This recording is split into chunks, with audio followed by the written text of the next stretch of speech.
He was my first child, so I didn't really know what I was doing. I didn't know what to expect, but I could tell that he wasn't developing normally. He would never look at me.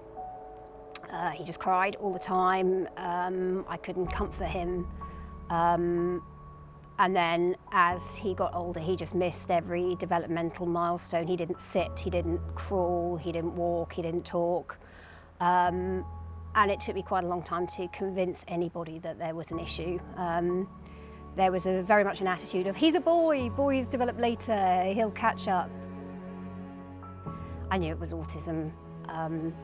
I didn't know how severe it was. I didn't really know a lot about autism, but what I did know was influenced by what I'd seen on the media, so it was very much a higher functioning kind of autism.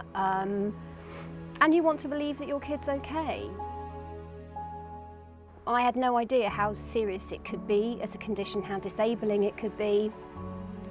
I didn't know that that meant that perhaps he'd never be able to walk properly or talk or use the toilet or any of those things. I didn't realise how bad it was going to get.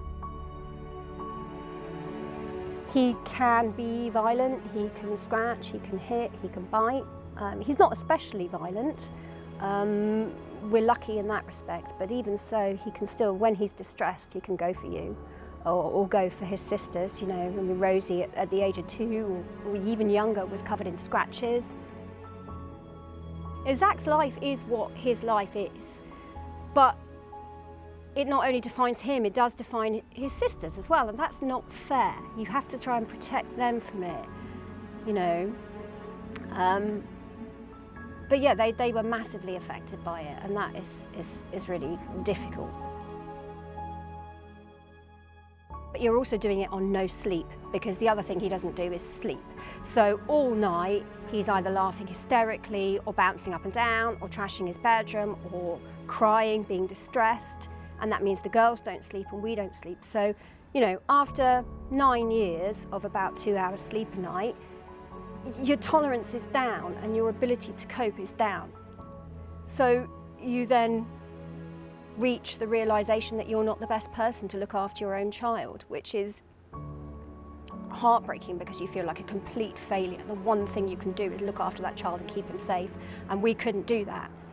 At that point, I conceded that we'd have to look at a residential school, and there was only one that we would consider, which was Prior's Court. You know, they're just extraordinary people.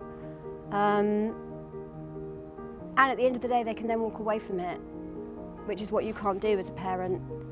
So that's why, you know, and he needs a team of people because he needs one-to-one, he needs fresh eyes, fresh input, you know, because you do get to a stage as a parent where you're just like, I've tried everything, I don't know what to do here, I'm out of ideas. And then you've got those people who are so highly trained and skilled and experienced, and they can try things and come up with ideas that you've never thought of. And whether they work or not is kind of irrelevant. It's the fact that they're trying and that he's getting the best input that he possibly could, and that he will live a life as full as it can be because he's at that particular school.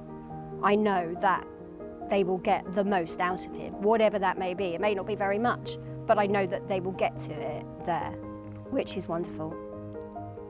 I would just love him to be able to communicate his needs and his emotions. I would love that.